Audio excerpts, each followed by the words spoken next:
तो दोस्तों नमस्ते प्रणाम, मैं हूँ आपकी उर्मिला और ये एक बहुत प्यारा सा समधी गारी गीत सुनाने जा रही हूँ।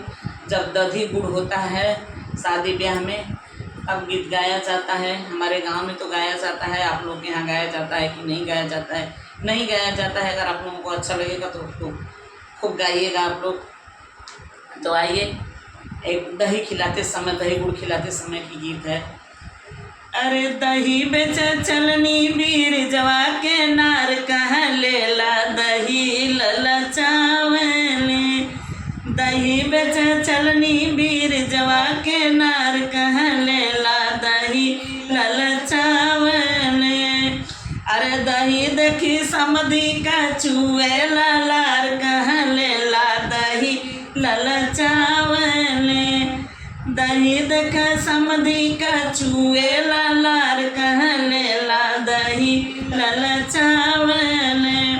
समधी का बहिना गजब का रसीली, कबो लखनऊ जा कबो जाली दिल्ली, कबो लखनऊ जा कबो जाली दिल्ली।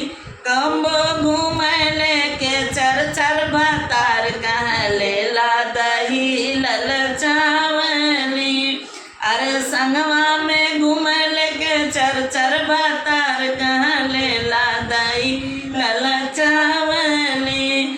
दही बेच चलनी वीर जवा के नार कहाँ लेला दही ललचावने।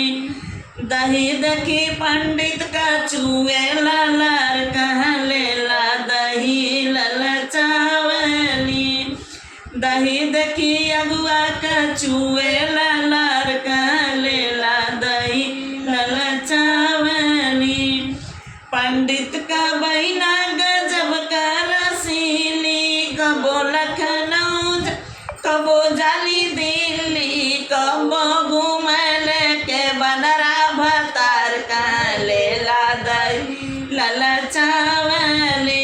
अरे कबो घूमे लेके सड़वा भतार कहाँ लेला दही ललचावने।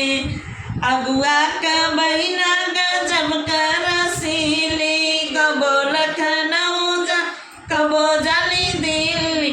कबो घूमे लेके बुढ़वा भतार कहाँ लेला दही ललचावने।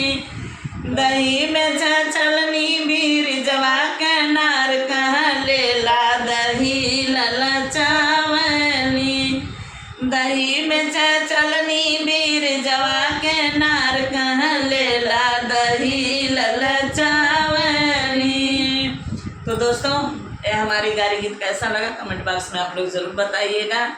आप लोग बुरा मत मानिएगा, शादी ब्याह में हमारे यहाँ गाया जाता है। और आप लोगों से विनम्र निवेदन करती हूँ कि आप लोग फुल वॉच करके वीडियो देखेंगे तभी बहुत आनंद आएगा। फिर मिलते हैं नेक्स्ट वीडियो के साथ। राधे राधे, जय सिया राम।